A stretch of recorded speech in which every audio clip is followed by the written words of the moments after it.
Hello and good evening, everybody. Just on time, I hope everybody didn't struggle with the traffic. Horrendous traffic coming up the A56, but anyway. Straight into it with apologies for absence, etc.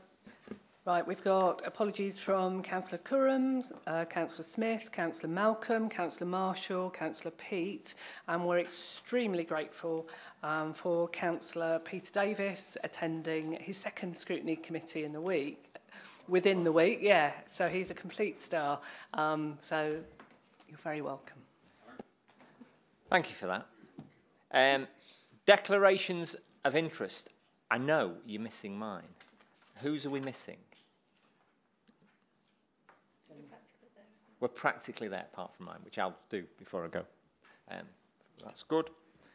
Minutes of the last meeting, have we all had them, or who was present had them and read them? Would somebody like to propose them? Don't rush.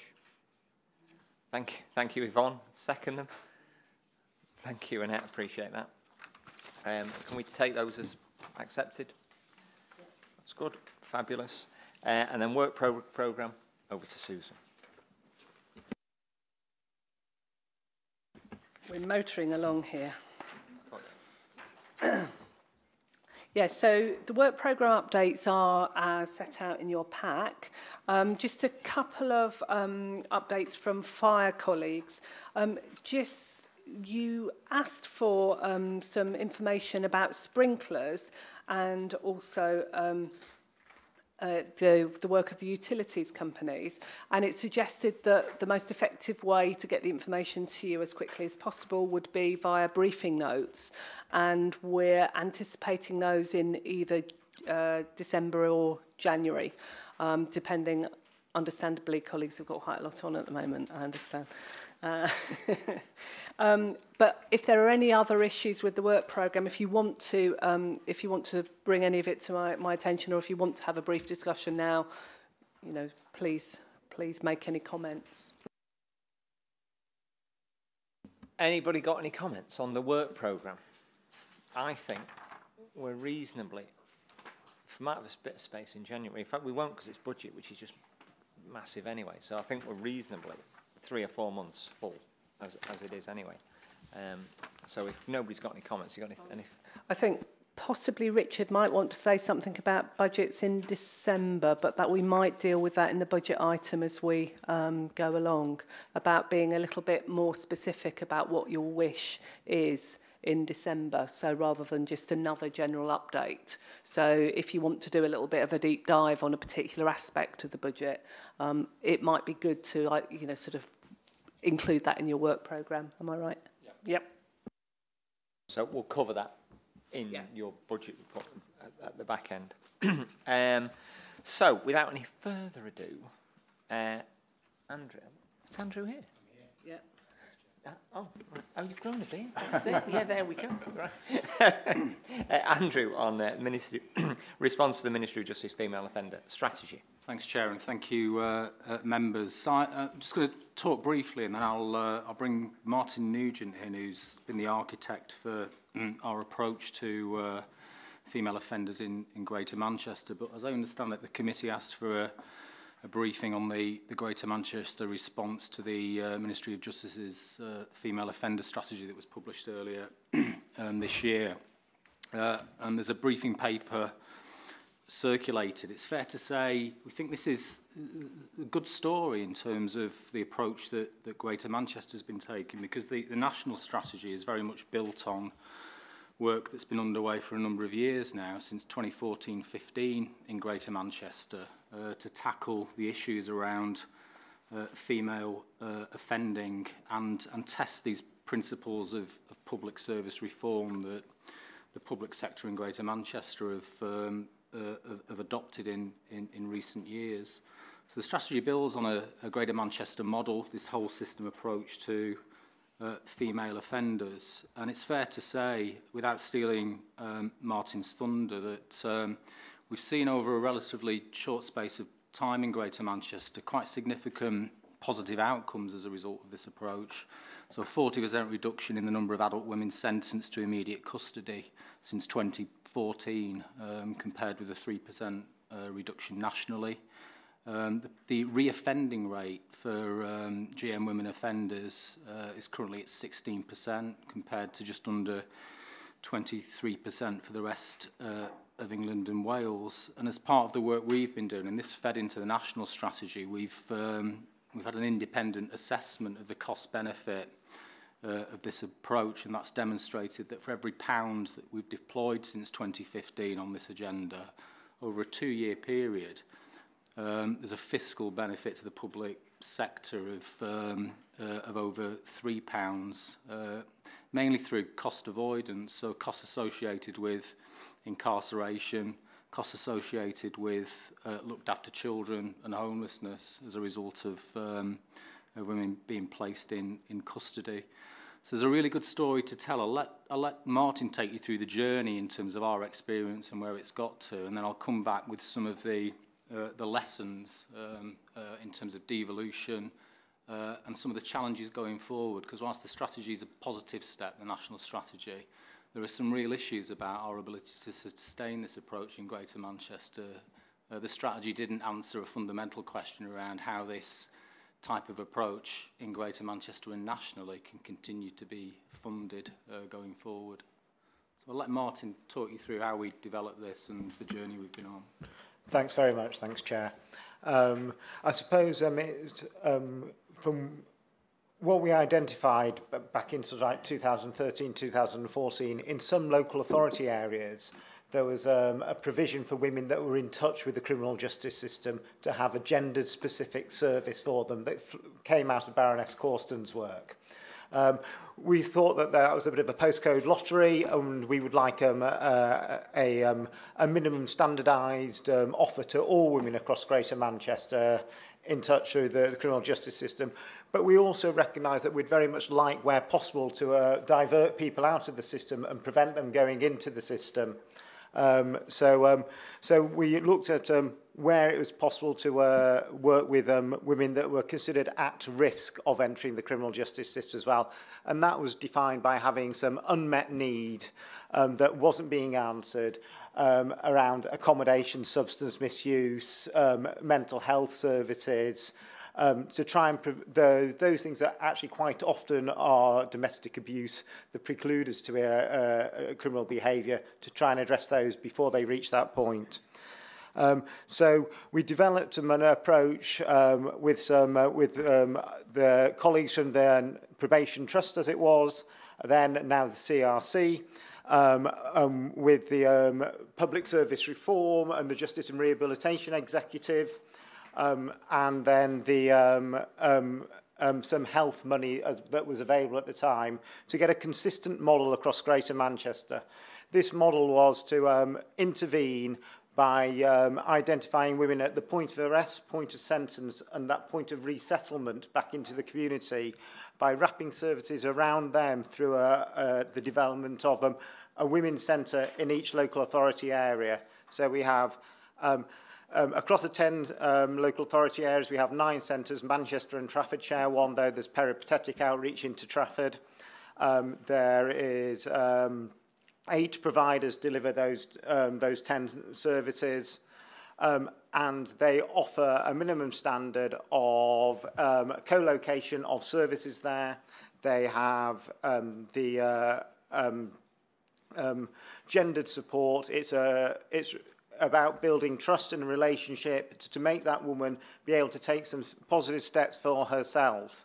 And one of the reasons we did this is that the evidence told us that actually by keeping people in the community and by offering that support, we have better outcomes on reducing reoffending. Andrew has stolen some of my thunder by just taking the difference that Greater Manchester has.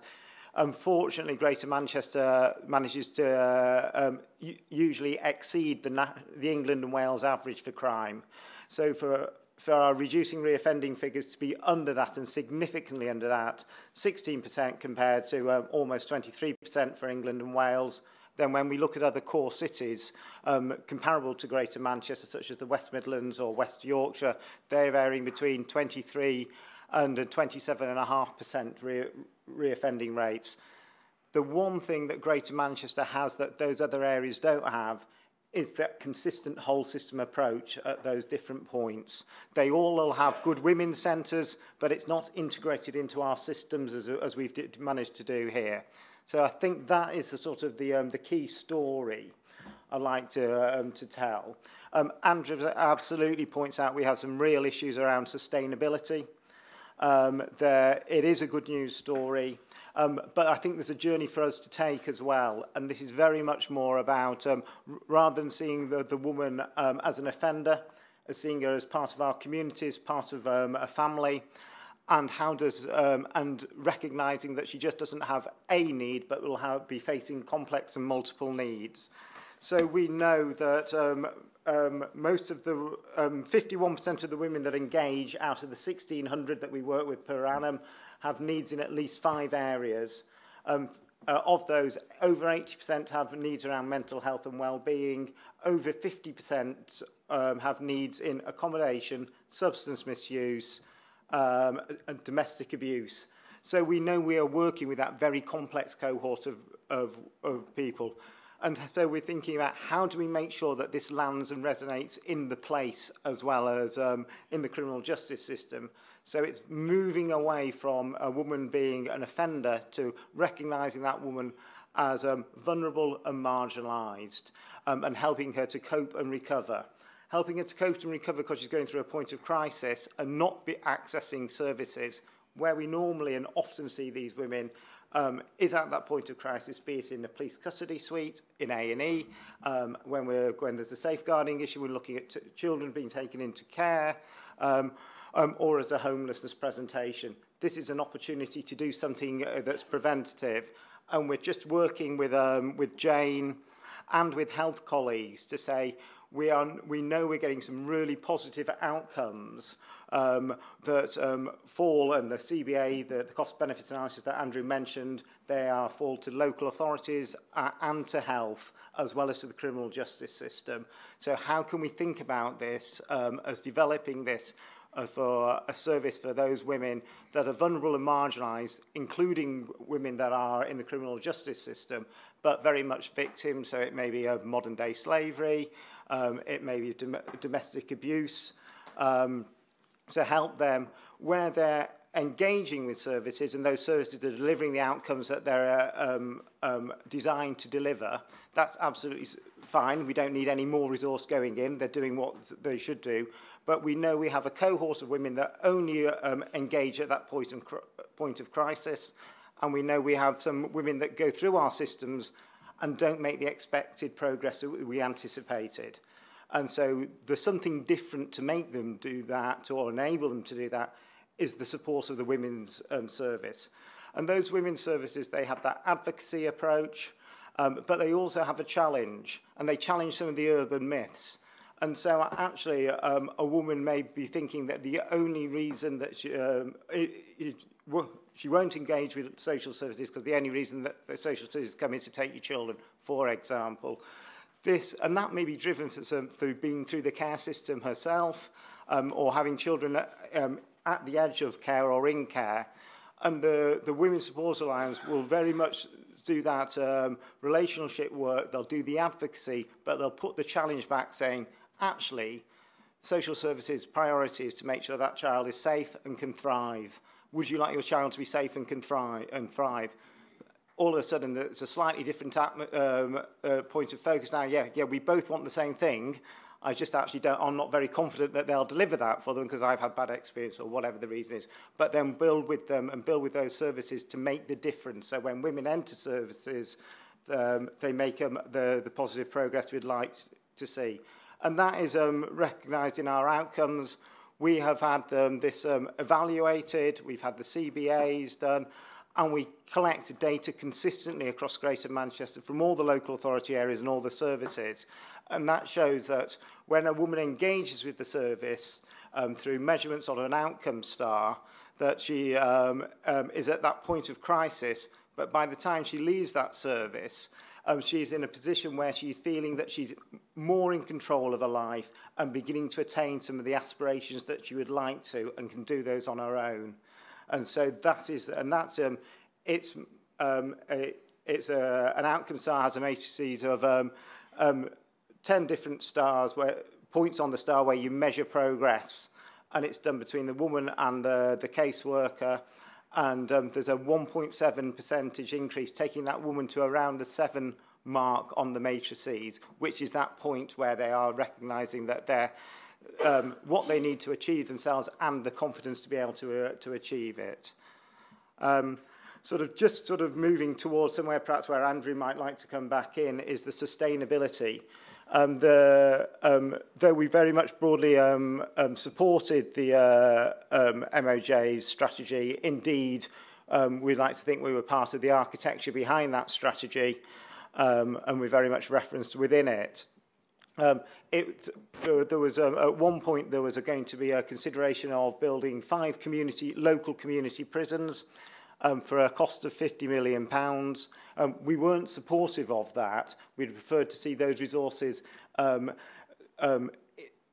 taken out of the criminal justice system and embedded in the communities to help keep women out of prison, but make sure communities were kept safe by having that resource to support the women in our communities.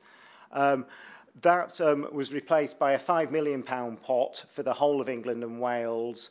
1.5 million that had already been announced from some domestic abuse money. So somehow something managed to get its hands on the remainder of the money as a greater priority.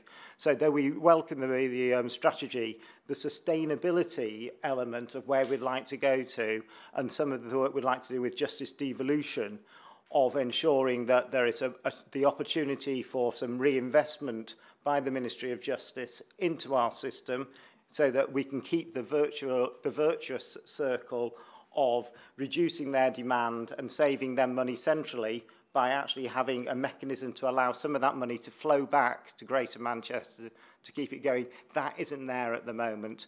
The one good news story is that out of that £5 million, the Women's Support Alliance, those 8 providers delivering across the 10 local authority areas, bid for £250,000 for the next financial year and was successful in that. So we've got rather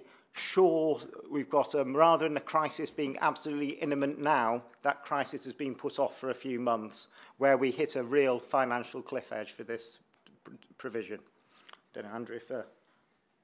If I just, in summary, what we've got here is a project that's been developed over a number of years, genuinely multi-agency, genuinely preventative, that's delivering some startling outcomes in terms of improving people's life chances, reducing crime within communities, reducing costs to the public purse, but the funding is not sustainable. It's been funded to date through pots of one-off funding, lottery funding, a contribution from the Police and Crime Commissioner, £250,000 through the development of the national strategy. That's a one-off contribution to the running costs of this.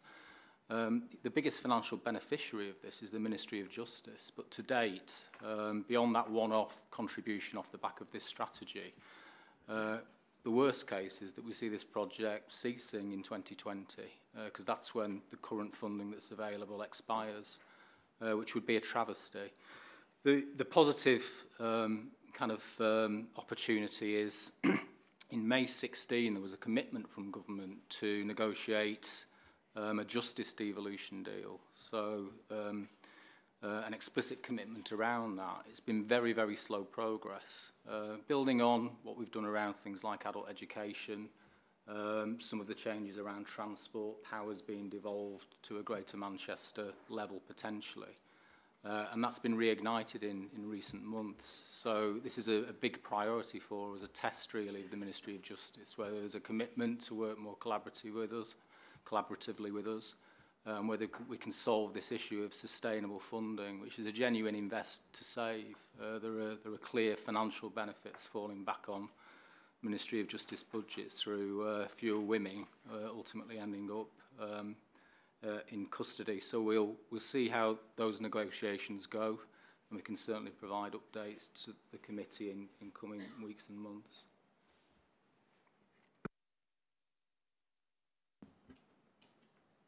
I'll start with John and go to Yvonne. Anne. I think this is an admirable scheme, and I wish you luck in your deliberations with the Ministry of Justice to help to fund this. But my question is, I'm concerned in the districts. Are there many variables of partnership arrangements between the districts when you get female offenders? You know, they go to the magistrate, but you know, some have good women's centres, some may not. And how do you get all this together? Because I suspect there are some weaknesses in some of our districts and some strengths. So we've got to encourage them as individual districts to come up to standard. Thanks very much. No, absolutely. I would say there are elements of excellence across the whole of Greater Manchester, and there are elements of weakness across the whole of Greater Manchester. Where we'd love to get to is a standardisation of excellence across the whole of Greater Manchester. So in Tameside, there's funding particularly drawn down by Public Health Tameside, invest in the model. They actually draw down more money than the criminal justice element, but those two pots of money are aligned to ensure that there is a women's centre that looks at beyond criminal justice very much, as we do across the whole of Greater Manchester now, but it has those health needs are met. There's a creche in that facility. And it's got those. It does peripatetic outreach to some of the estates around Tameside, to make sure there's a level of consistency. The Greater Manchester Women's Support Alliance, if I can just refer it to as the Alliance and keep it a bit quicker, the Alliance actually now has its own. Internal mechanisms to make sure that there's consistency of delivery. So there's a consistent minimum standard across Greater Manchester. There's also flexibility. So there's flexibility where those different organisations that I mentioned go out and win money on their own. And so in Tameside, there's been a sort of a parallel funding approach that's brought some money down. In other local authority areas, there hasn't been any additional funding coming in.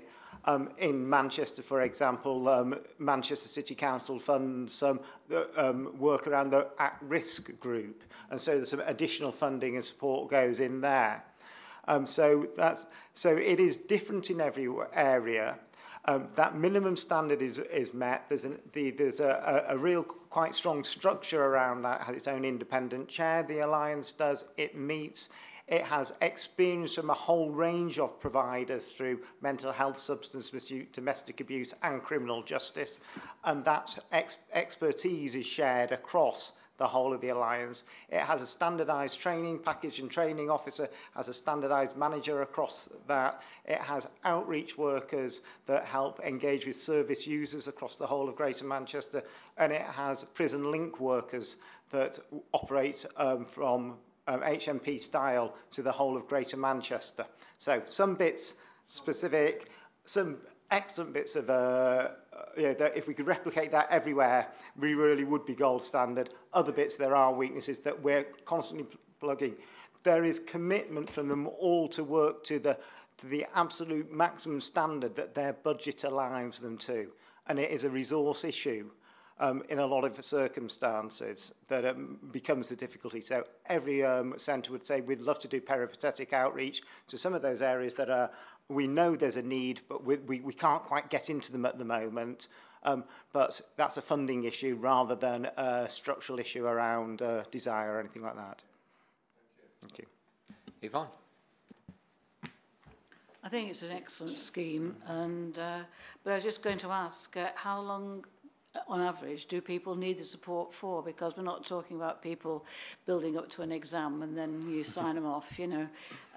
And I met somebody fairly recently who was in and out of prison through she was at an art therapy group, and she basically said she only felt safe. She got lots of mental health problems when she was either in prison or in a hospital situation, and looking at her and thinking about her, I think she's probably going to need support for the rest of her life, and you know, she wasn't that old.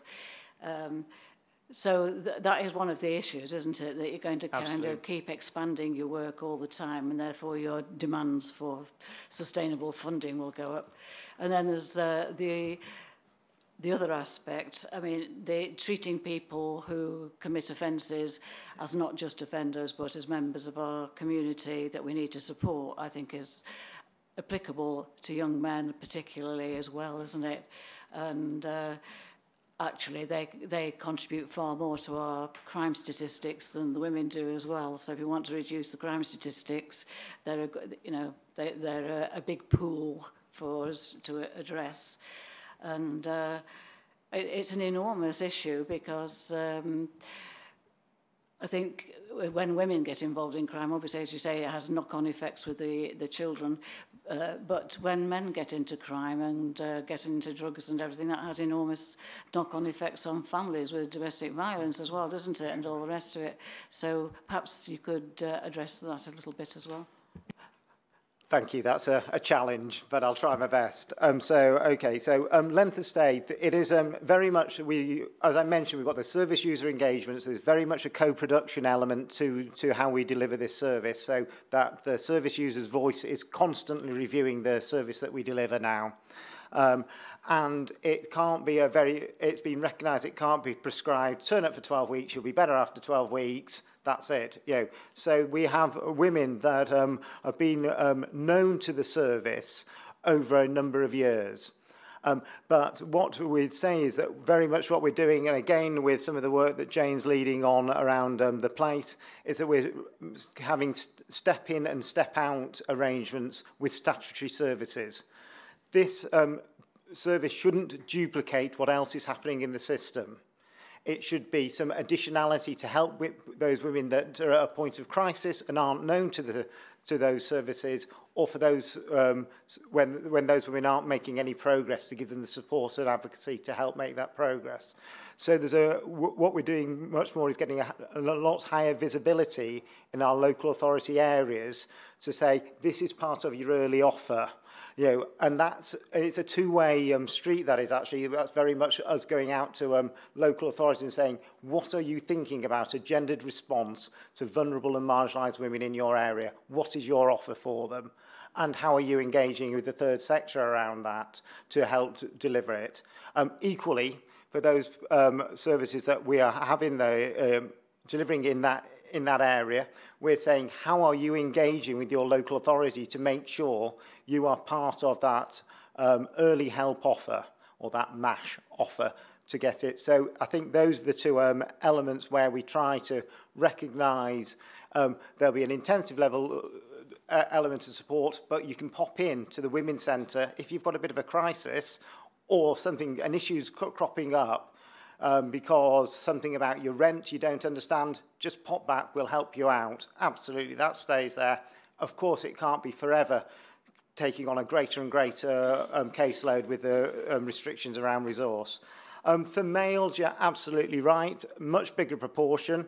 I think intergenerationally, women probably actually do justify some specific services, and that's some gendered services, because we know of the levels of domestic abuse within the systems, and not only that level of trauma absolutely is one of the early drivers in people's lives that make the likelihood of a successful or a less successful life outcome.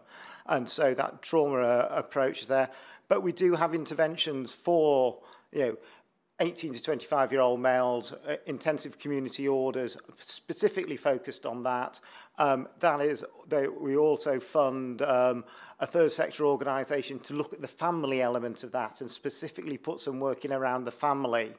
And that is sometimes actually very much supporting mum, and it usually is mum, with an 18 to 25, possibly not as mature as your age would indicate, and saying, and doing that advocacy and sort of negotiation work between those two partners to say, if you want to live in the same house, I'm afraid it's not appropriate for you to stay up all night with your friends possibly taking drugs or doing what you like, when you've got younger siblings trying to go to school, and mum is quite right to have a go at you about that, and to put that challenge back into it, and to help facilitate that as a constructive conversation rather than a conversation that blows out of the water.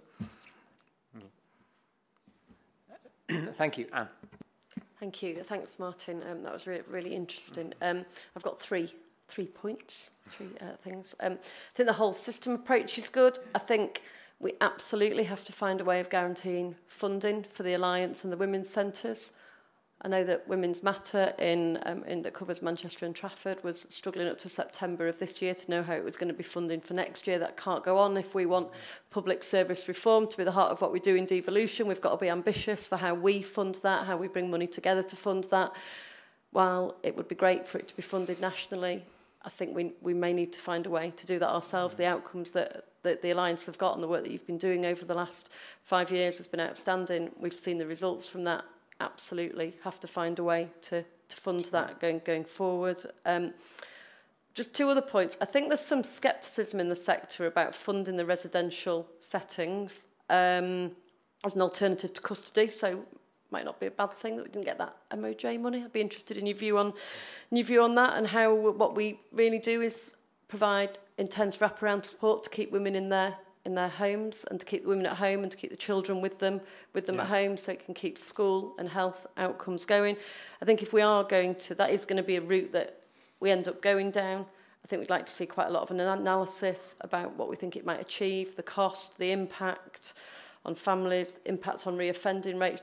Was it make any difference? Actually, if you're in prison in Style, or if you're in prison 3 miles away, actually what you need to be is in your home, keeping that. So I think I'd really like to sort of see some impact work around that if that goes ahead. And your view on that. And just the third thing is around problem-solving courts. I've had a little bit of involvement in this over probably about 3 or 4 years ago when it first set out. Whether or not it's still adding the value that it could do, I think I'd just be interested in your view on that. And whether or not there's a proper evaluation of what difference it makes to women's reoffending. I saw some transformational outcomes from that, whether or not that's still occurring, or whether or not there's a better use of that resource and we could make a bigger impact. Thank you.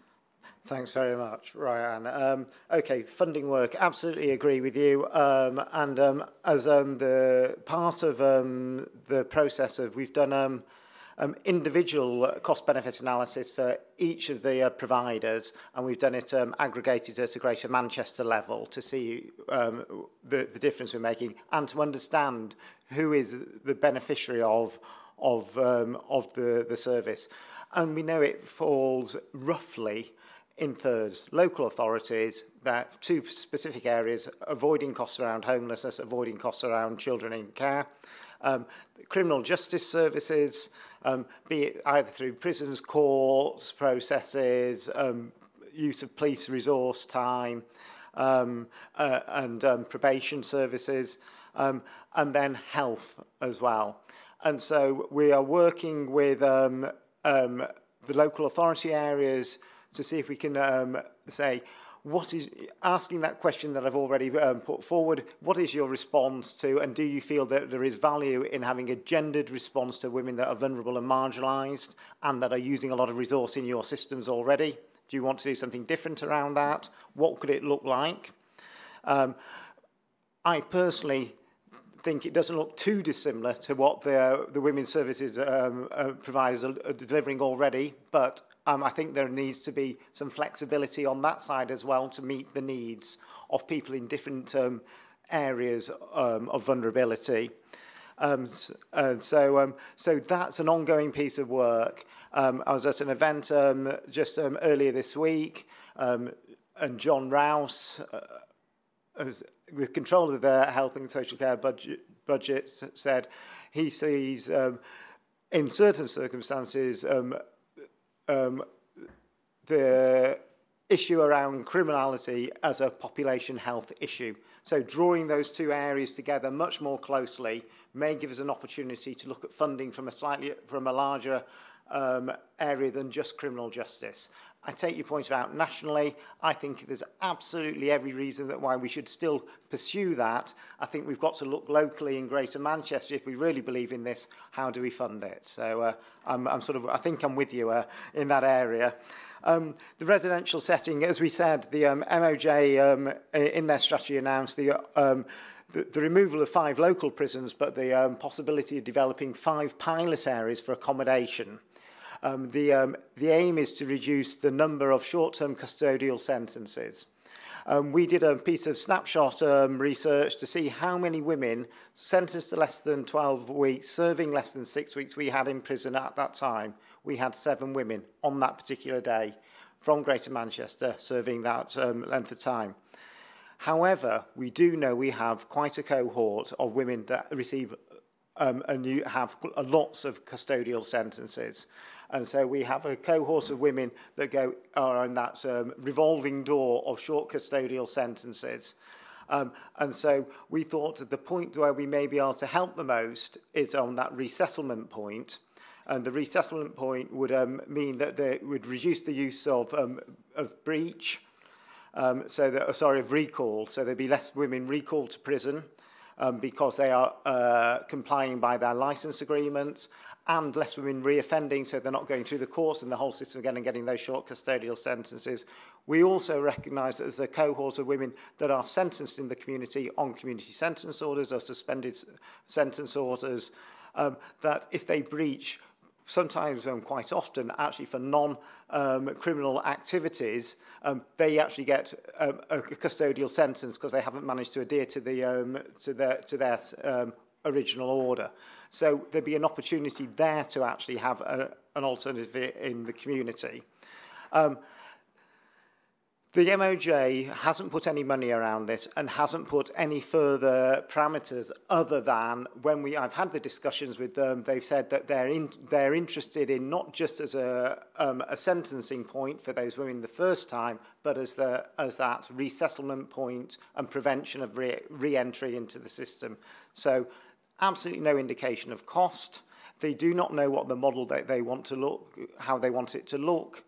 I have spoken to them around, rather than it being one larger residential, is there a possibility of there being a number, any number between perhaps 4 and 10, one for each local authority area on the one hand, or perhaps working in clusters. That could give us the opportunity to, not only will it be very closely tied to the women's centres, but I think it's important that it's separate. If the Women's Centre is there to advocate on them, they can't be also the landlord evicting them at the same time if there's an issue around rent or behaviour. And we're recognising that these women are coming to us at points of crisis in their life, and how they've dealt with crisis in the past isn't the most successful route. Often they end up in the criminal justice system or using substance misuse or alcohol to get through that crisis. And so for them to be compliant in an accommodation in a women's centre, I think it'd be a real difficult ask. So I think sort of understanding how we look at that, but how we also build failure into that system that doesn't further disadvantage that woman is absolutely critical. So so actually, if there hasn't succeeded in that accommodation, we don't immediately say, oh, well, you're excluded from all sorts of other accommodation, which sometimes happens with registered providers, for example. If you've got rent arrears, well, you've got rent arrears across the whole of Greater Manchester, nobody will touch you. Those are some of the things that we've really got to grapple with. So I have pulled together some service users to get their views on this. They actually were quite a lot more stringent than my views, which was interesting to see.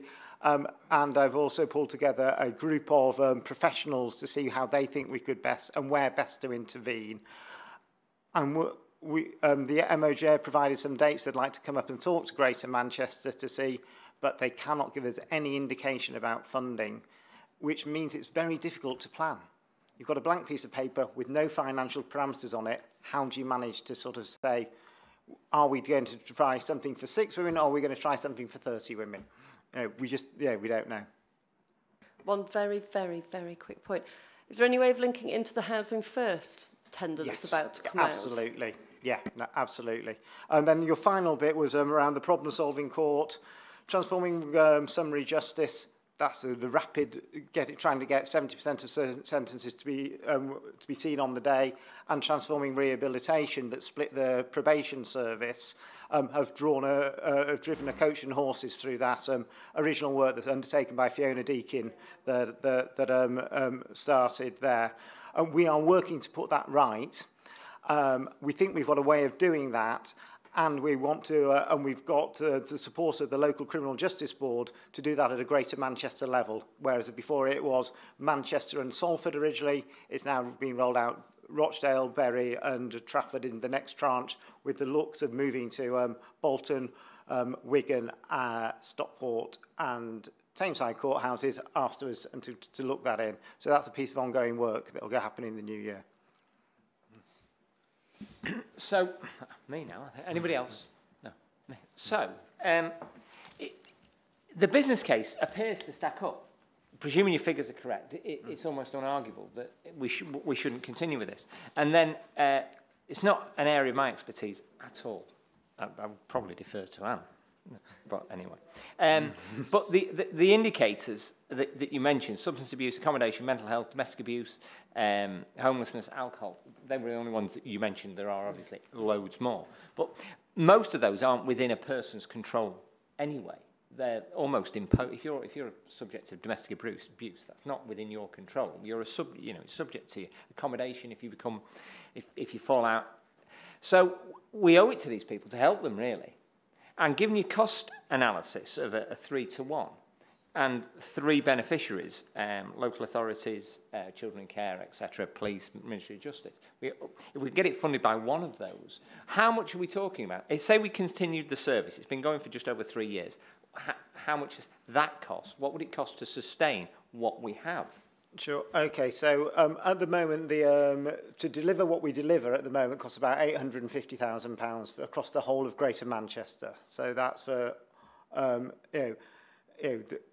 I just think it's amazingly good value at that. But that is at that particular level.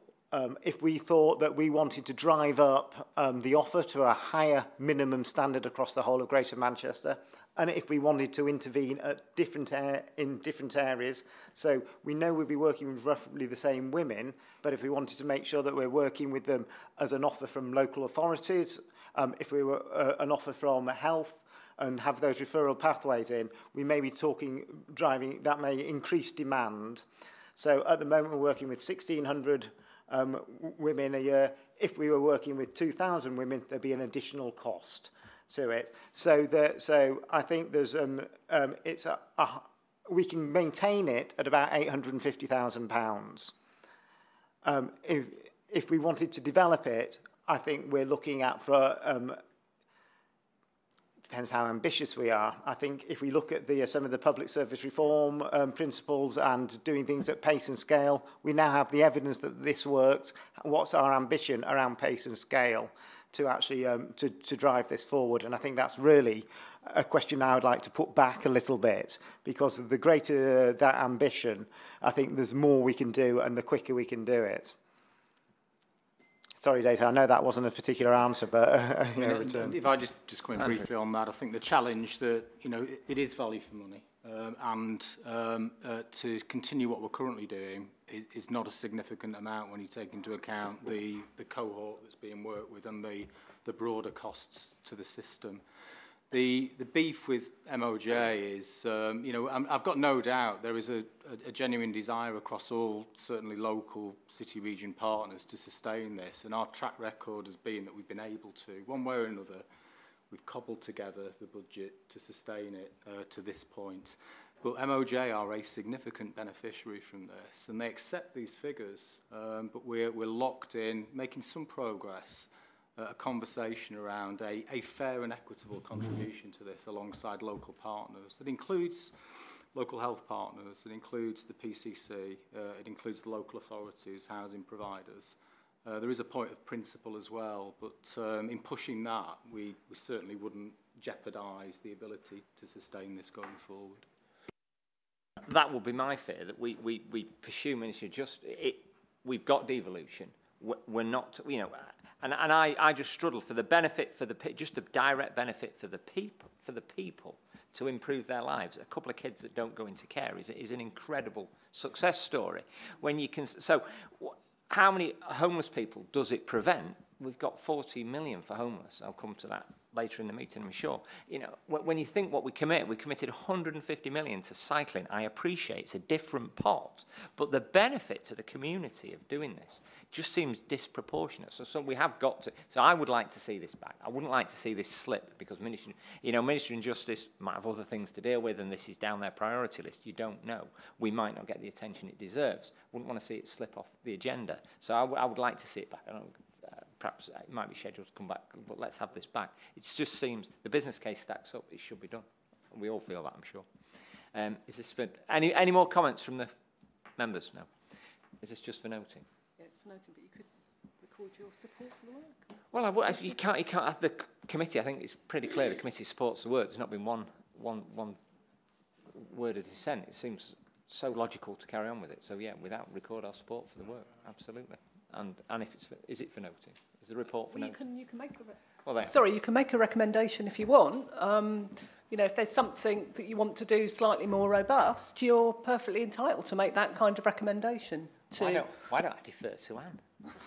Sorry about it. I'm quite passionate about it, you can probably tell. I think it's just a really, really important part of the work, and if we're serious about public sector reform, it's somewhere where you continue to make a real difference in the work that you do and support across Greater Manchester. So from a recommendation point of view, probably like to sort of see a way that we could look to sustainably fund it with all the caveats, Andrew. I fully understand all of the big P and little p politics around that, but also for us to look at proper impact assessments for some of the work that's coming back, or if there is money to be spent in the future, how best that might be spent, just for us to have a look at full evaluations and an analysis on future work as well. That's that on that topic. Okay. Thank you. Thank you very much for that. If you don't mind, I'll excuse myself. Absolutely.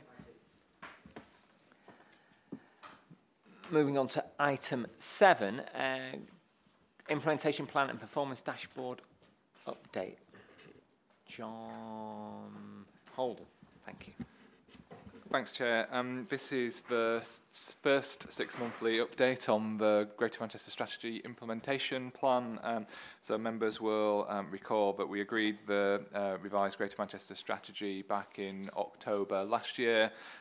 In April this year, we came forward with the first iteration of the implementation plan, which sits beneath that. That sets out the key actions which we'll be undertaking up to 2020 to deliver against the ambitions, against each priority, along with a set of 6-monthly milestones. We also agreed a performance monitoring report which sets out the data and metrics that we'll be monitoring to look at the impact against the key outcomes we're looking to achieve. Today's report provides the first update against progress against those actions, and updates the performance dashboard as well. We've brought the dashboard and the actions together to make it a bit easier to look at the two side by side. So when you're assessing performance against an individual priority, you can see those together relatively easily. I think it's important to caveat that the actions and the data aren't necessarily related, both in terms of the correlation between the action we're taking and the indicator and the timing of the indicator. So sometimes they are out of lockstep, but with that caveat, I think it's useful to see them side by side. What we've done in the implementation plan is set out for each action a red, amber, green rating, and that rating is is our assessment of our ability to be able to deliver the action by 2020. It's not an assessment of our performance over the past 6 months against the milestones. We've provided some commentary against the assessment to deliver the 2020 action, and we've also provided commentary against each of the milestones and what we've done over the past 6 months. But finally, we've set out the new milestones for the next 6-month period. We welcome feedback across the whole plan from members, should they have it, but sort of I guess there's a particular focus for this group on priorities 1, 8, 10, as well as the cross-cutting enablers, which are principally about our reform programme. And I'm joined by Jane Forrest, who heads up the Public Service Reform Programme, who will be able to provide some more context should members want to see that. So I will stop there and open it up for questions. Members?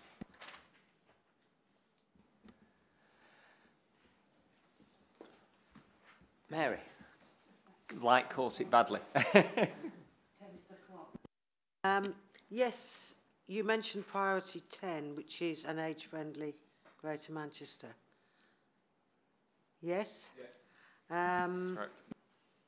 We are receiving a report, I think, in January about the strategy. Is that correct? Will that incorporate what it says here about looking to modify measures to capture data for all 10 localities through a potential new Greater Manchester residents survey? Yeah, we can certainly give an update at that session around the development of the Greater Manchester resident survey and where that's got to. That isn't really what I asked. Sorry, then, could you I repeat was the saying question? we've got that report coming. Will that include the way that you're doing it? Sorry, so no, the decision hasn't been taken yet on whether to go ahead with a resident survey. So it certainly won't include the data because the timings to undertake the survey wouldn't allow for it. Right. So how otherwise are you going to develop some better measures? Well, I mean, what the report does, it sets out the measures we've got now, and there's some good measures in there. There's obviously an ongoing approach to develop strong measures. There's already strong partnerships with the universities and looking at approaches there to develop new, more locality-based understandings. But I think to really crack the metrics around this, it would require a resident survey, but that's subject to the CA taking a decision that it wants to invest into that product.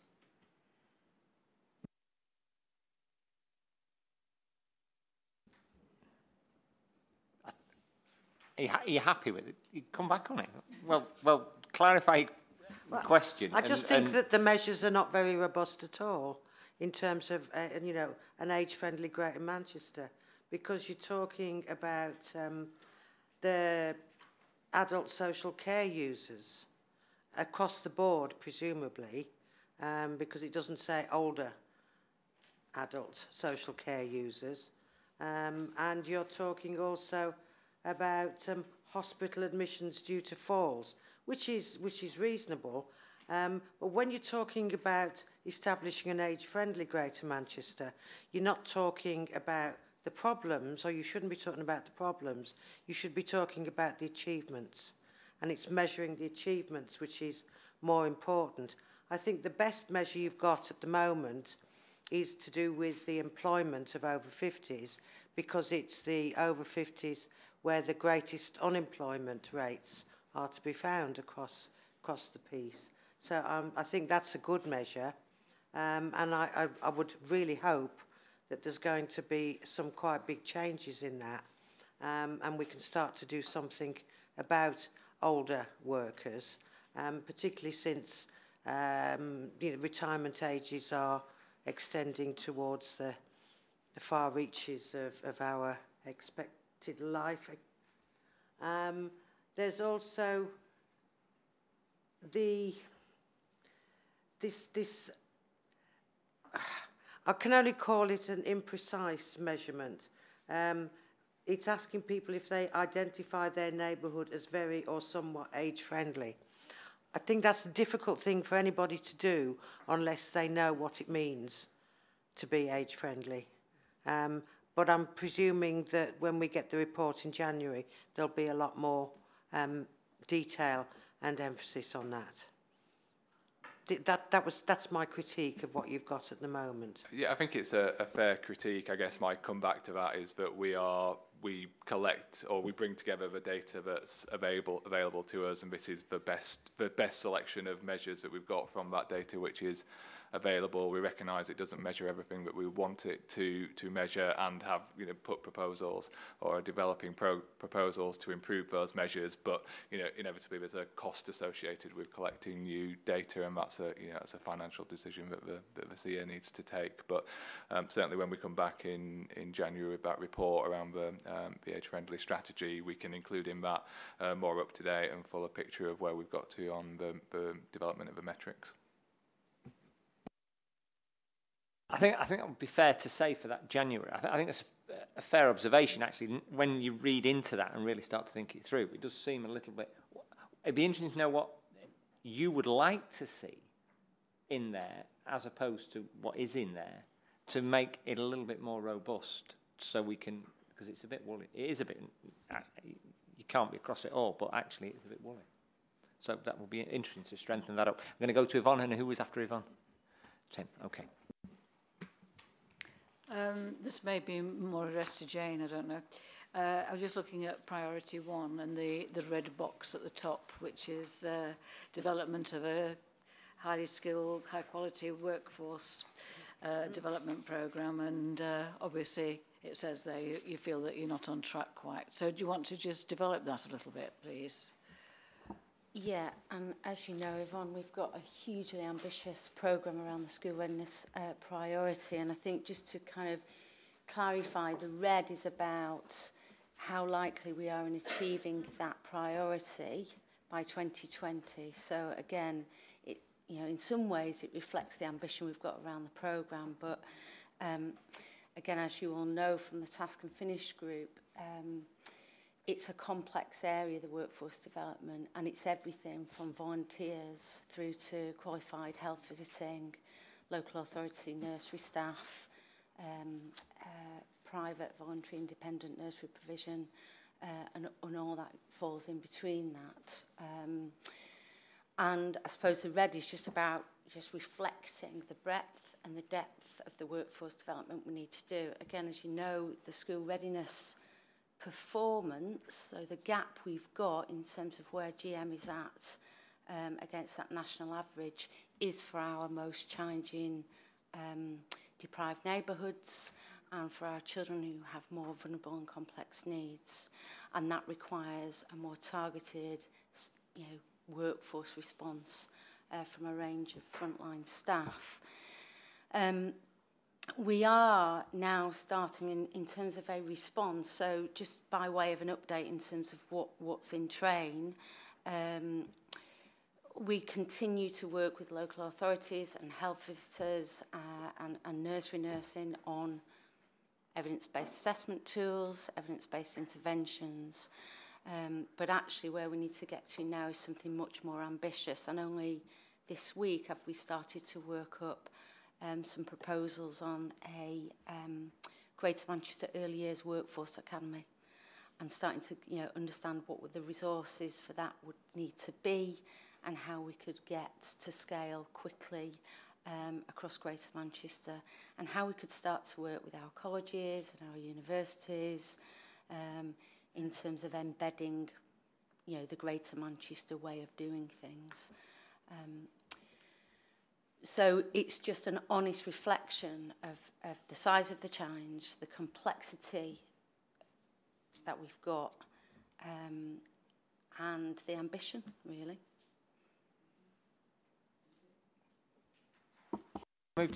Is it on school readiness? Is yours on school readiness, Colin? Okay, do you mind if I take Colin first? Thank you, Chair. Well, just to follow on from what Yvonne's saying, that we, as you mentioned, Jane, we do have this Task and Finish group, and we were hoping to prevent some kind of an interim report at the next meeting in December, but following the last meeting of the group, we still don't appear to have had any response to the various actions that we were hoping to discuss in time for this meeting in December.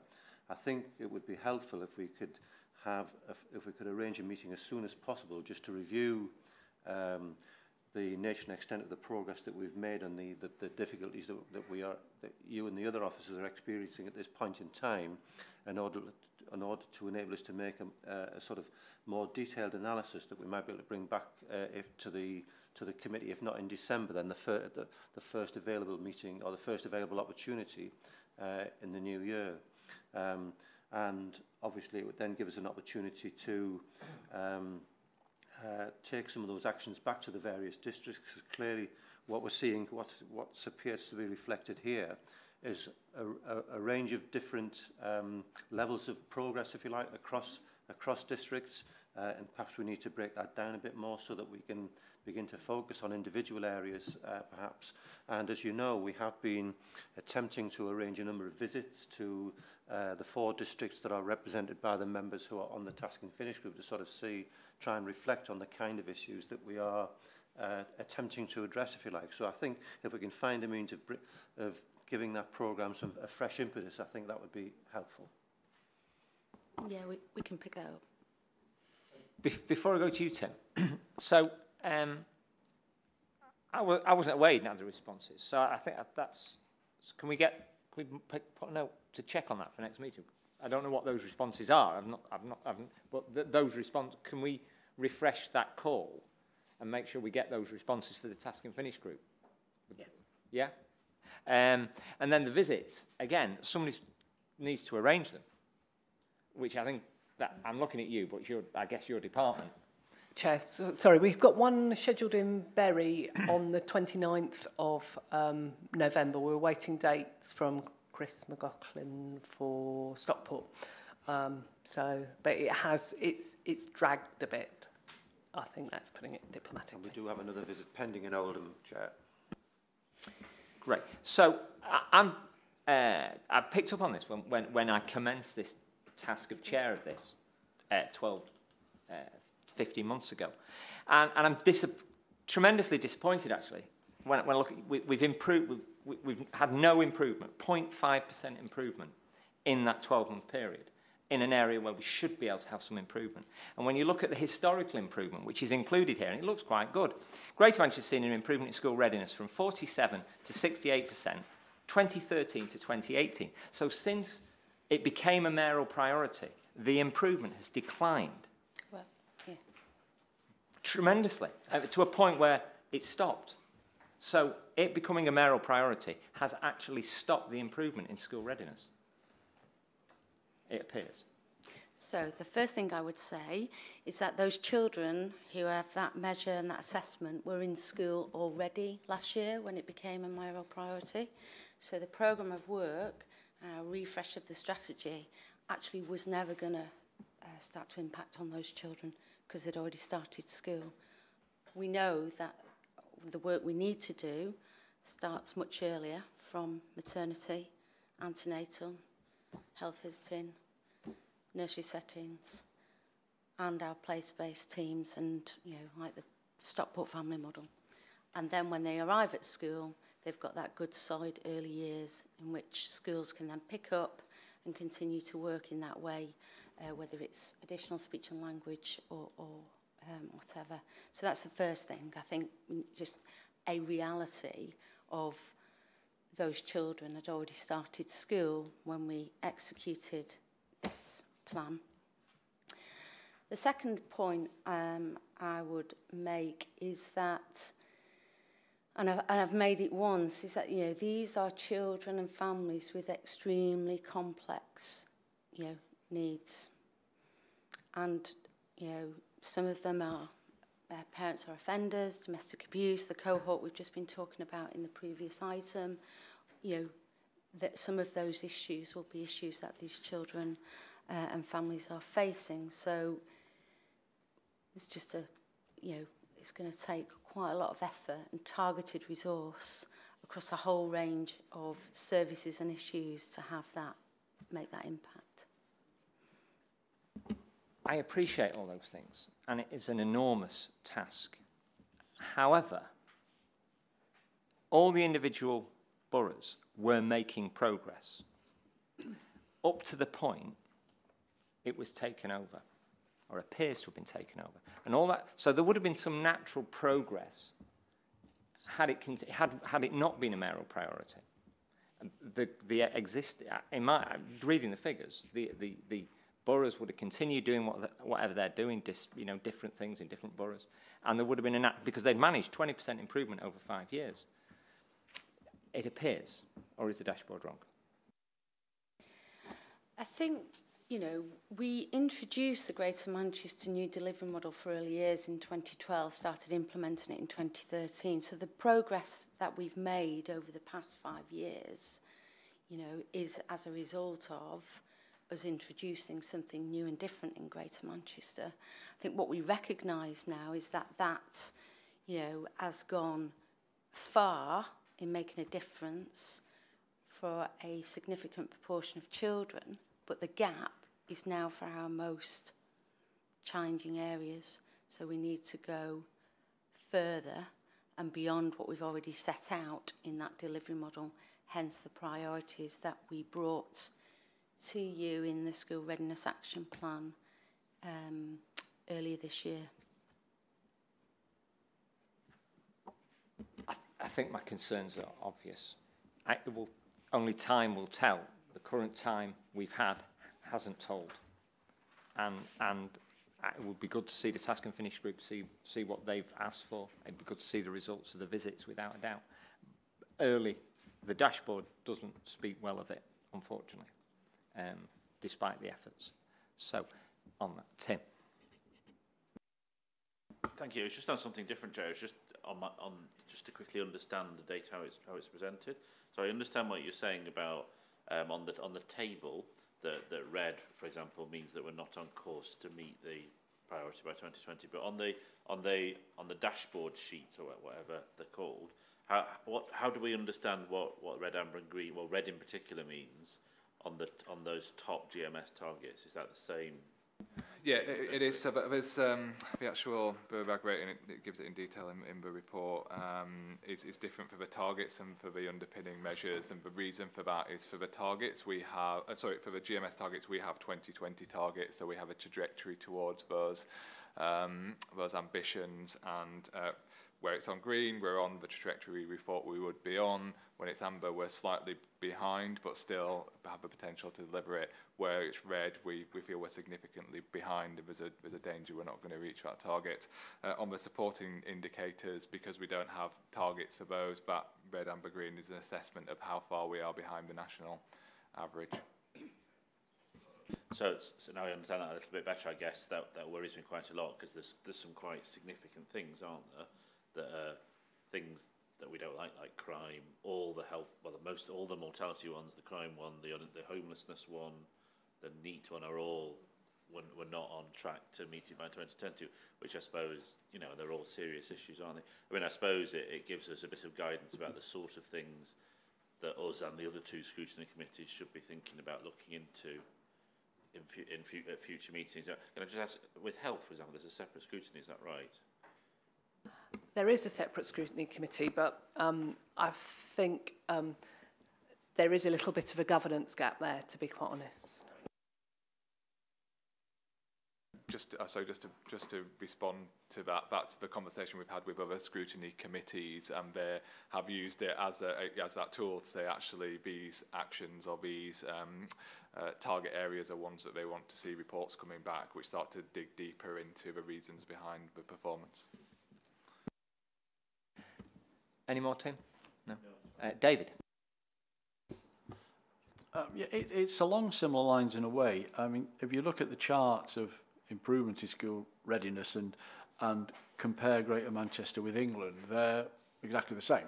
Just that Greater Manchester is about 3 points behind, and it just follows the same curve, which then begs the question is that always going to be the case? And what we are doing can we validate as being helpful? Because the things that we are doing or wanting to do seem, obviously these are the things you should do. But is it almost like an iron law of nature? We will be 3% behind the national average, and we will track the national average. We need to know what's making a difference, because I mean it is a huge stretch. I mean, I've said this before. I mean, my daughter works as a year 3 teacher, was previously a year 1 teacher in a primary school in one of the most socially deprived areas of the country, in the centre of Salford. And you know, the state at which those children, the social state at which those children arrive at school is a totally different world from, I'm sorry, more middle class areas. It is a huge, huge problem that they face. So the point is, we need to work out what is working and how to emphasise that. And I don't know how we do that. Maybe a while before that becomes self-evident, so we can concentrate on it.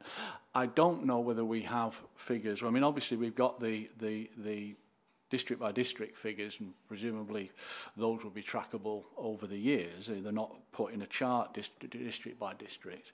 But even within them, I don't know how far down we can go, because, you know, in, say, my local authority, in areas of central Salford, you've got many areas, super upper areas, which are in the lowest 2 or 3%, the worst 2 or 3% in the country, and you've got other areas which are in the top half of the country.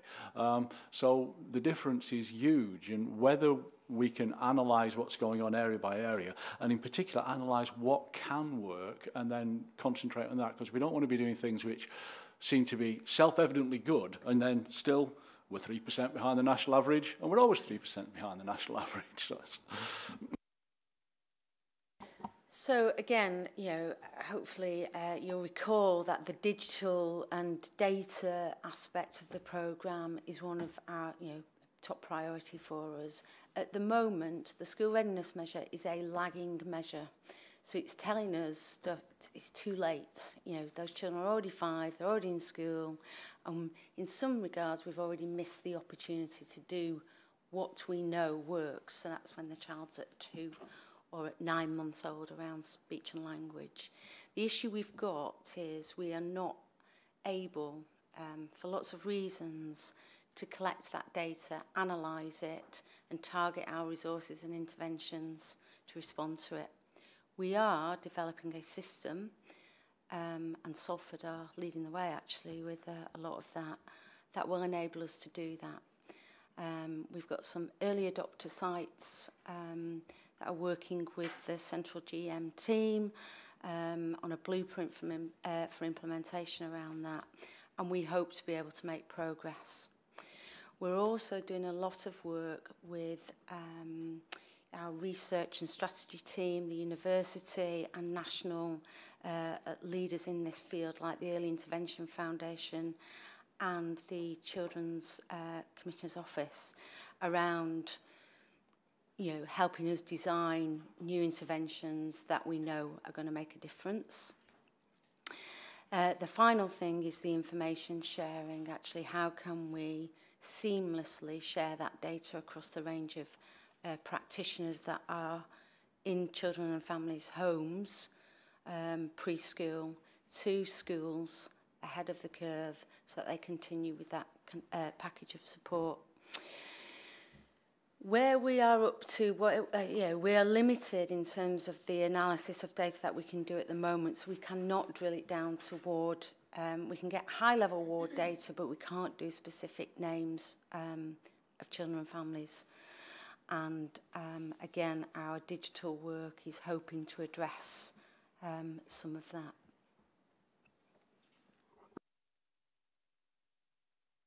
Thank you. Anything more, David? No. Anne?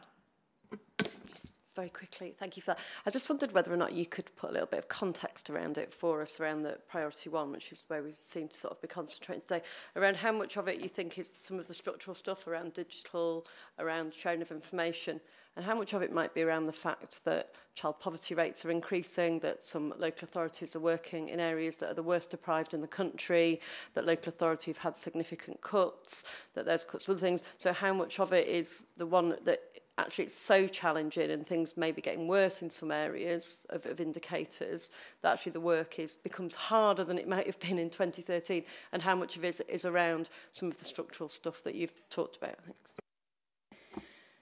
So,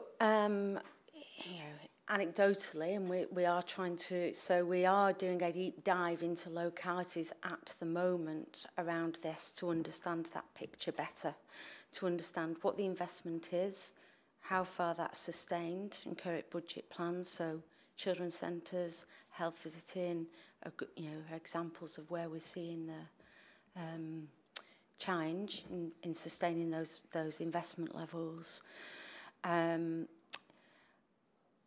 So I think, we're trying to understand that, but anecdotally, it is I think, a representation of the challenge of budget pressures and increased complex social issues as a result of things, as you've mentioned, child poverty. We're seeing an increasing number of children and women being at risk of losing their homes. So where we've gone from having a conversation around homelessness of males aged 35 to actually there are a growing, increasing number of women and their children who are living in poverty and complex social situations. That is all having an impact on this agenda.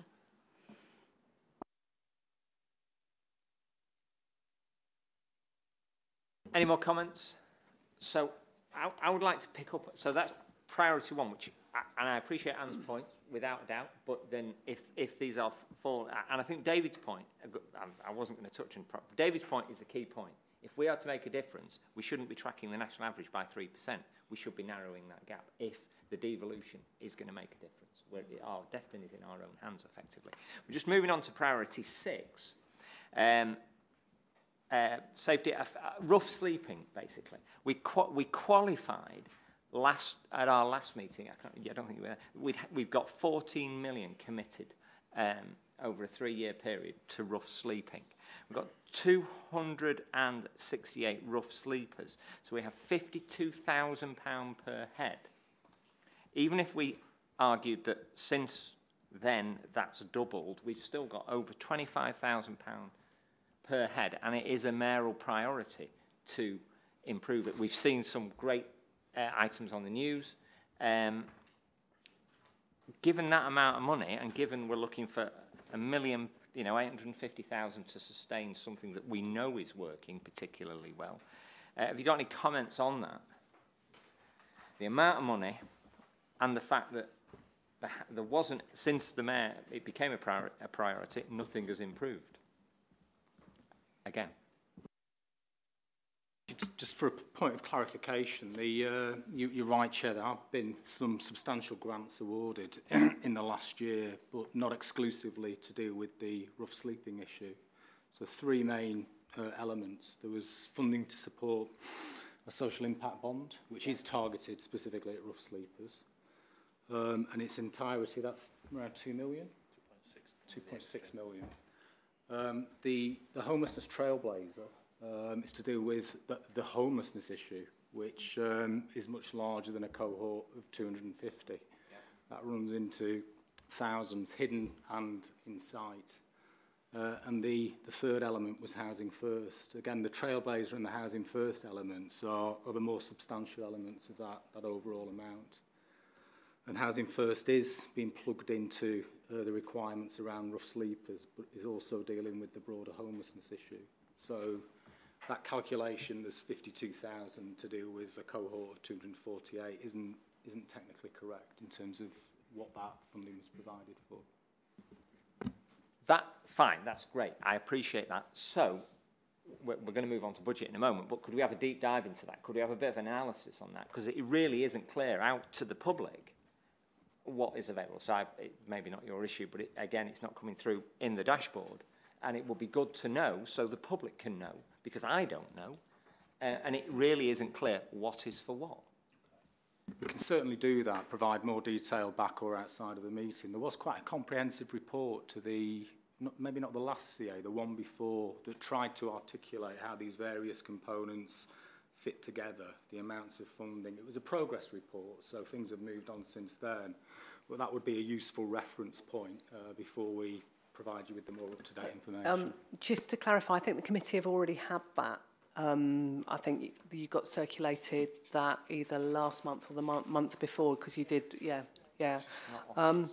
Perhaps I think there's, without wishing to tread on anyone's toes here, it's about the kind of broader how all these bits of funding fit together to deliver the public services reform agenda. I don't know, that might be me putting a... Yes, it's just not obvious. Yeah. It needs to be obvious. It needs to be obvious. It's not obvious to us. We get the papers, we read through them, and I don't find it obvious. And I think it needs to be. It needs to be bluntly obvious. We can certainly help with that. I think without kind of, it's a separate agenda item, but let's be, the public service reform is not a programme. It covers an entirety of issues.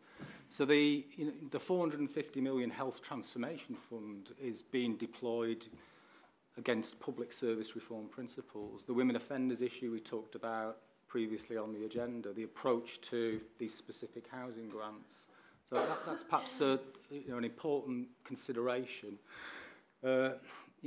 Vast amounts of mainstream children's social care spend and adult social care spend, particularly focused on prevention, could be tagged under Greater Manchester's approach to public service reform. So if we need to provide more narrative around that and perhaps have more time on it in a subsequent meeting, we can certainly do that. But I don't want you to leave with the impression that this 14 million, 16 million of housing grants is part of a £1 billion public service reform budget that's sat under the CA. It isn't.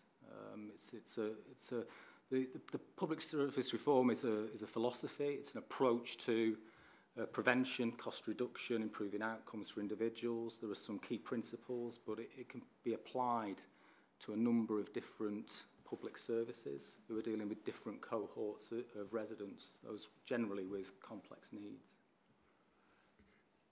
Any more on the dashboard? Sorry, I just wanted to make a point of clarification around the homelessness figures as well, which I should have made earlier, is that those haven't been updated since the last dashboard because it's only done annually in November, and I think the count was this week or last week. So published in January. Yeah. Right, thank you for that. Okay, so nothing else on that. So moving on to implementation.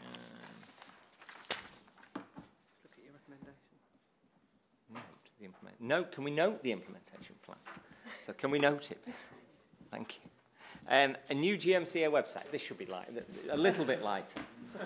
Hopefully it is. Hopefully it is. So thanks, Chair. Well, if you recall, we brought the new CA comms and engagement strategy to the committee meeting up at Bury in September. As part of that, we said that we were going to develop a new website, and you'd asked for an update on the website. So here it is. So just to go back, our current website was set up several years ago before the CA in its current format. It's not fit for purpose, both in the way it looks and works, and it doesn't reflect our new ambition or some of our district ambition too. So there are around 225,000 people a year who come to our... Am I right in the way of it? I'll move in a minute. Oh, is it?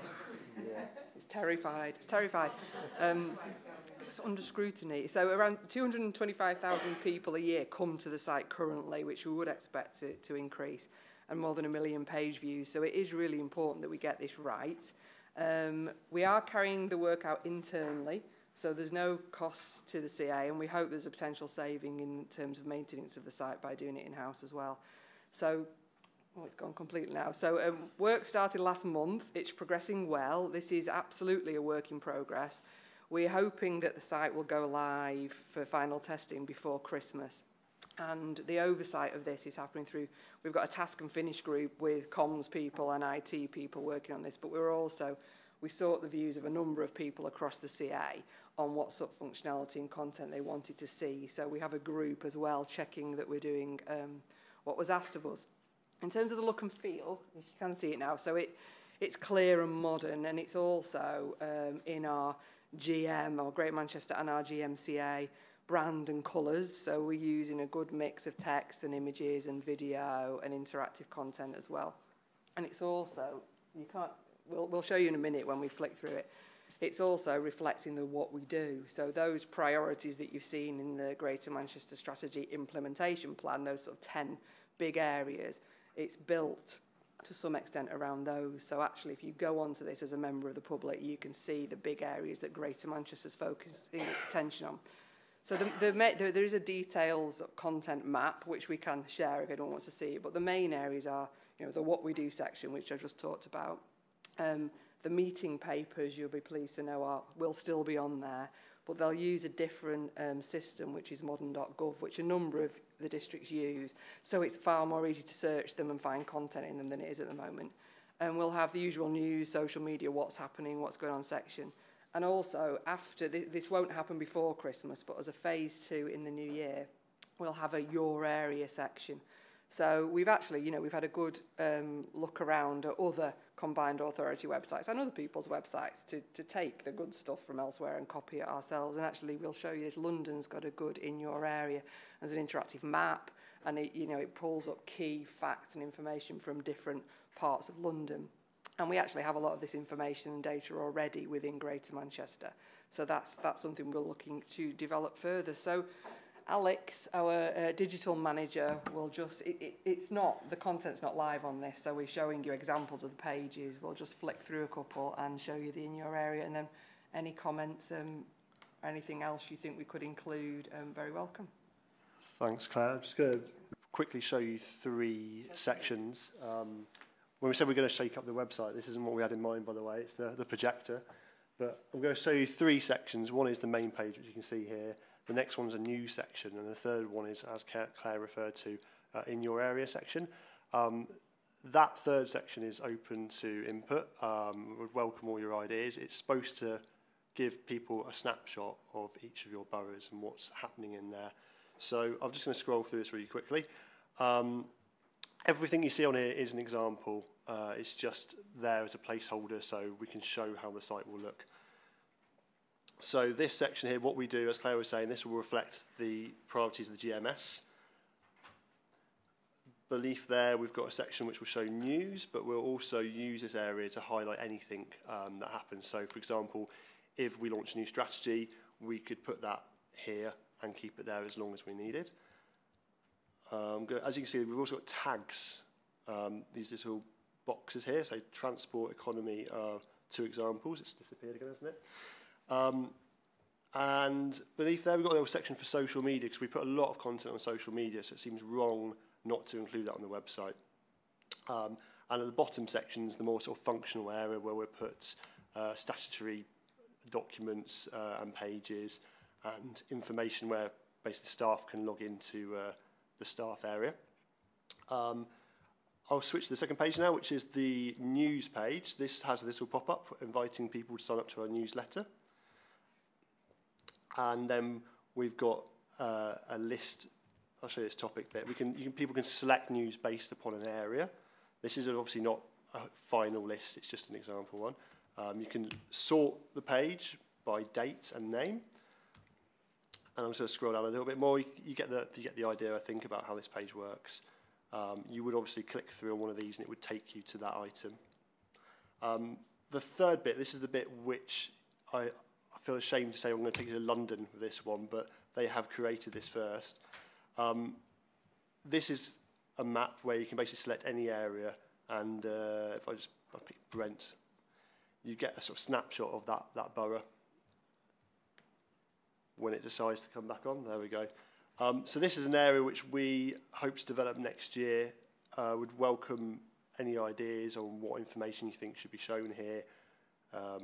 I'll flick through really quickly. As you can see, London's put a mixture of news and statistics. We actually have a really good, I'm not sure if everyone's aware of GM mapping. We get quite a lot of data through GM mapping, so I think that will certainly have its place here. Thank you. Thank you for that. Any comments? John? I'd like to know, regarding the emergency services, the police and fire have their own websites, as we all know. How are you going to incorporate their affairs within, this new situation? Because it's now a fundamental part, both the police and fire, part of the organisation. And whilst I respect them having their own, I think they should play quite a big part in the new system as well. So they're the 2 slightly different things there. So we, at the same time as developing this, we're also redeveloping the GMFRS, Great Fire and Rescue Service website, because that's out of date and needs updating too. So the templates we've got here, and it'll have a different look and feel, because it will look and feel like a fire and rescue service site, but we're also working on that too. So we aim to have both this and that ready and up and running by Christmas. And then in terms of I suppose the links across to the different sites, it will fall to some extent under those priority areas, because we've obviously got, community safety is an absolute focus of this. So if you go in to find out what's going on in Greater Manchester around that, it will take you to those other places. Exactly, yeah. I can't remember. What we've tried... It's what, sorry? Right, okay. So this line at the bottom, digital health skills, we've tried to pick the word that is the most simple and clearest word to describe those different priority areas we've got in Greater Manchester. And this does have icons sitting above it, those in the later version. So if you want to go on and find out what's happening in terms of police or fire, or ambulance services and health services as well, that's where that content can be included. Tim and David. Thank you, Chair. I just, I guess, us around this table have a relatively good understanding of what's done at a CA level, or what's done by another joint authority, and what should be done at a borough level. But that level of information is sadly not shared, by the general population, and it probably never will be. And I just wondered how we, and I sort of work this, as this site gets bigger and better, which is absolutely great, is how we make sure that members of the public are not confused or sidetracked into where they want to find the support or the information or the service they need. So, for example, if this site works really well, you're going to do really well in search engines. So you might put, ageing in Greater Manchester into a search, say, because you're looking for support, and in actual fact you get this sort of thing, and you don't find the support that you want, because that's actually should be provided by Tameside Council or something like that. Or homelessness, for example, is obviously a priority here. But if you are homeless, you need to present to your local authority. You're not the combined authority. So I just wondered how we address that public-facing side, and sort of thinking into the future as this gets bigger, how we avoid confusing the public. There might not be an easy answer. It's a very good point, though, and one that we should address in this. So there's no reason that. So somewhere in here, and Alex mentioned the bottom section, which is the nuts and bolts, really, the things you need to know about us. We could certainly actually describe in a bit more detail what is the combined authority and what does it do. And if we go to the Your Area landing page with that map, actually explain there that if you are looking for local services, this is the area to come for that. And you would, if you are from Oldham or wherever, you could click on there, and we could quite easily put in explainers there about what you go to your local council for, as opposed to what you're going to find on this site. I think we do have to be cautious in the development of any website of not trying to take things from other places and put them on here. We're far better directing people, to those areas. And the same with, what you won't find on here are NHS services, for example, if that's what you're looking for. But we can start to track how people use this as well, and whether people actually are finding the information they're looking for and develop it in that way. But yeah, we certainly should be quite clear, actually, the difference between Greater Manchester and the districts, boroughs, localities, and what's available there. We'll definitely have a look at that. Okay. Yeah. David?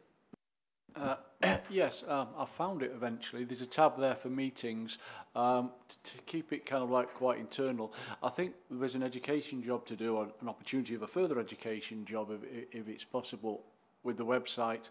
I'm looking at the offices as well for local councillors in the districts who are still mystified what goes on here to a large extent, to point them at the information, and particularly about meetings. I've actually been trying to educate some people in Salford. I actually took the dashboard to my scrutiny board about 3 months ago to say, look, this is what's going on in Greater Manchester, and this is what Salford's doing about it. And you get blank looks. But then people start saying, well, how do we find out what's going on in Greater Manchester? Where are the minutes? They're on the website. And so it's difficult to get them into this. So there's an education job to do. One minor point, just to finish off, I'm glad that we're using ModGov. I use ModGov. I found it very good. But say just one little point about confidential documents in Salford, because I've just been looking. I noticed, by the way, that the Fire Service and the Waste Authority are on ModGov. They have their own area. I presume you can get into their meetings. But there is an issue if councillors are using that to access their minutes, is because it's a public thing to a large extent, is confidential documents. Now, I know in Salford, I don't know whether it only appears on here for me because I'm linked into it in Salford. There's a private Salford area which enables me to see confidential documents, and maybe we need to think about something along those lines when we go onto ModGov.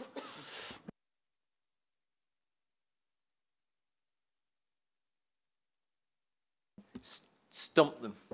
Is that a Google whack? I think so.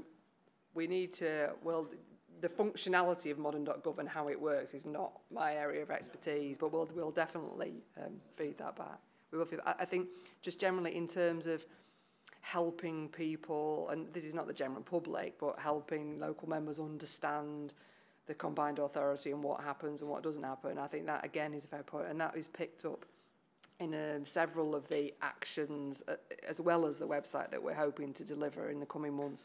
And we are at the moment trying to pull together a bit of a pack of in the different priority areas across Greater Manchester. What's the key activity? Who's who? What are the key messages that we can share with the portfolio leads that they in turn then can share with the relevant exec members across all of the districts, and then they can be cascaded down as appropriate, and also to update our general information pack about the combined authority and the mayor and how it works and what powers there are. So we're just trying to make, wherever we can, make those wider connections between, I suppose, the people operating at the Greater Manchester level and the people operating at the locality level.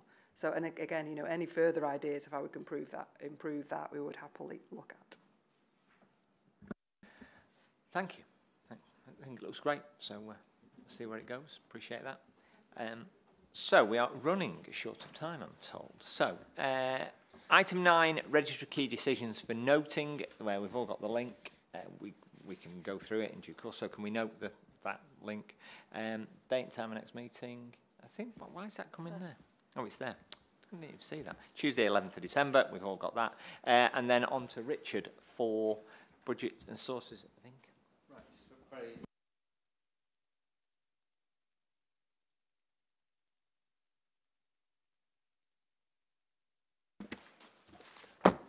This came from a request to look at the sources of income coming into the CA, but following discussions we extended it to cover a broad outline of the budget areas. It's quite a complex picture, as you can gather. It's not like setting a single council budget. For some of you with housing revenue accounts, you have 2 budgets. Well, I have 5 budgets, all with different sources of income, some interrelationships between them, some recharges, but they've got their own distinct parts. We haven't focused on the PCC police budget. That's not in here. Although, as you're aware, the Mayor sets that and it runs through our accounts. It's not the responsibility of this committee, so we haven't included it there. I won't dwell on the report in any depth, but some of the conversations you've already been having around things like homelessness funding come out in the sources of funding that we're getting. And what I'd ask for the committee, as well as any questions today, is for your December meeting, if there are areas you want to do a deep dive into, then it'd be useful to identify those so we can work and come back on them. And equally, there might be areas where you'd want to actually refer to other overview and scrutiny committees. So if you thought the economy scrutiny should be looking at input into economic activity or something, or some particular piece of it around skills or adult education or something, that would be a suitable thing to do as well. And I know some councils approach it on that basis. So this is a bit of a placing report for questions and further work in any areas. There's as you'll see on the agenda, there's a further Part B report on the waste budget, which we can talk to once we've gone into Part B. There are some references to waste in the Part A, which I can answer, but any detailed questions on waste would need to be in the Part B discussion. Any comments from members? Got slightly there. That 2.8, I'd like a deep dive into what's going where, because if you look at on 2.8, homelessness does appear to have 5 grants. I would like to know what it's had, and where that could some and more analysis on that would be very helpful. Does anybody else want any more analysis on anything specifically?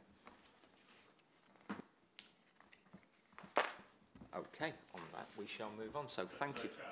Sorry, Tim. I was thinking. I just wonder whether it's also the transport thing. I want. There seems to be quite a lot of money flying around, particularly around buses and the sort of bus re-regulation and all that sort of stuff.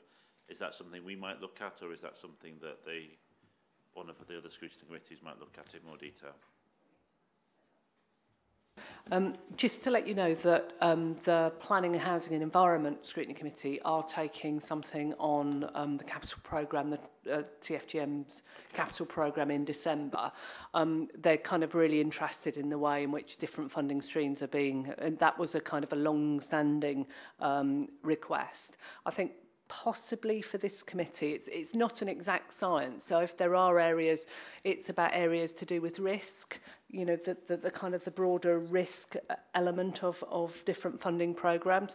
The Skills Committee have been spending quite a lot of time looking at procurement and funding around adult education budget, but there might be some broader questions you want to sort of find out information about how that might materially affect the budget. I think Richard and Amanda and the Chair and I have been talking about the different ways in which this could cut.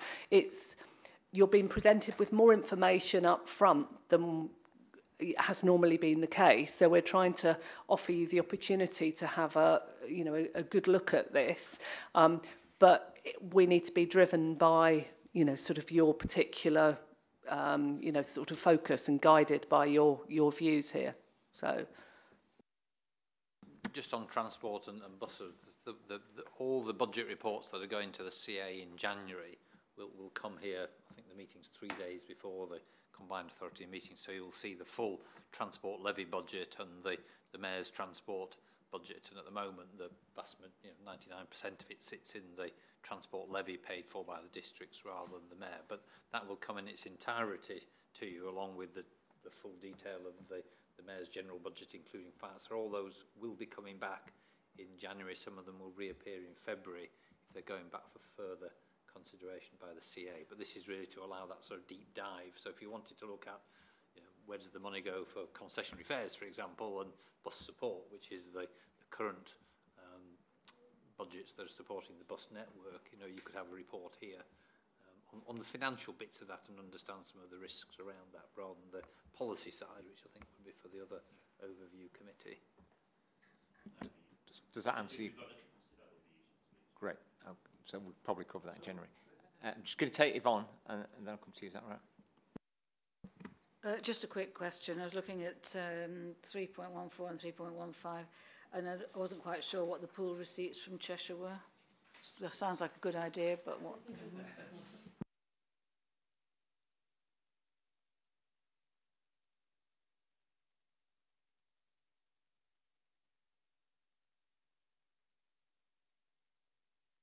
Greater Manchester's been part of a 100% business rates pilot since 2017-18, and that's generating additional revenues coming into GM.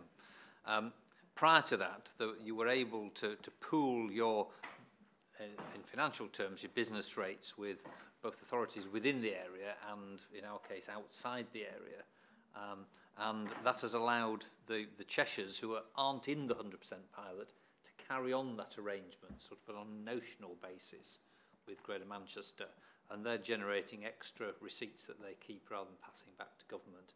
And we have a simple 50-50 split with them. So the two Cheshire authorities will have generated 2.95 million of extra business rates last year that they've kept and not passed back to government, and we've got a half share of that. So it's a very sort of accommodating relationship. It wasn't a hard negotiation because without each other it doesn't work.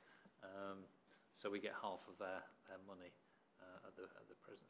We don't get half their business rates.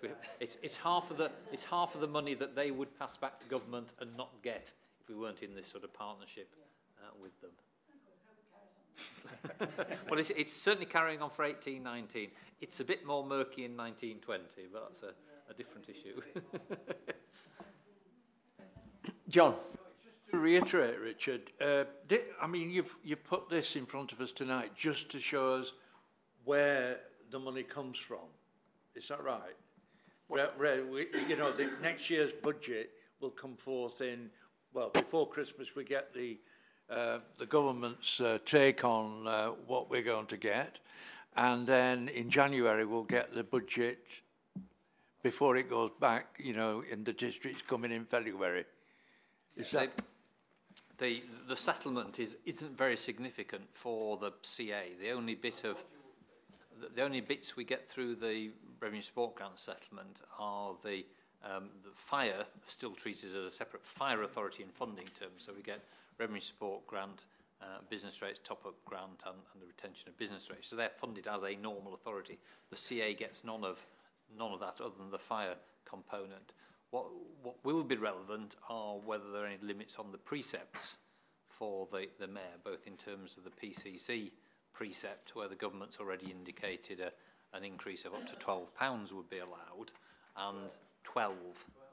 And for the mayoral general precept, whereas in government's words, they're not minded to impose a limit on that for the coming year. So we would expect confirmation or changes to that being announced in the December settlement, but that's it for us.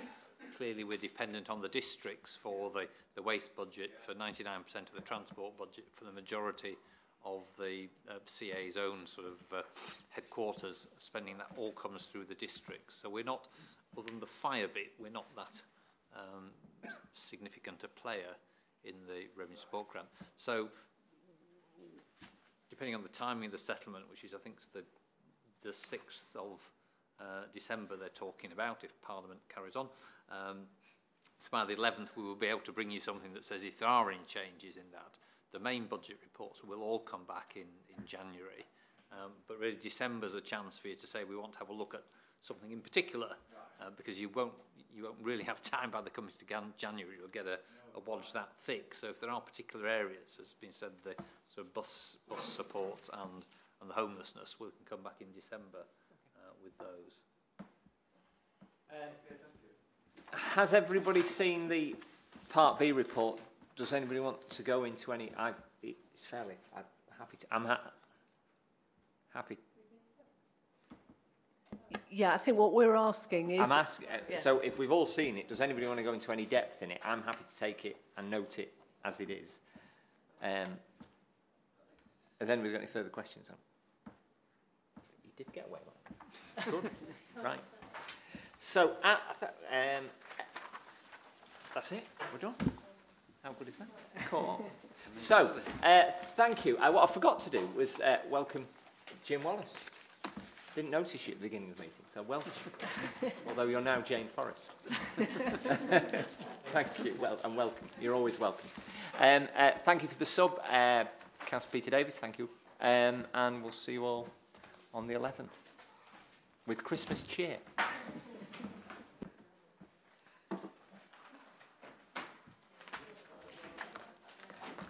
On the inquest, I did see the paper from an email somebody circulated.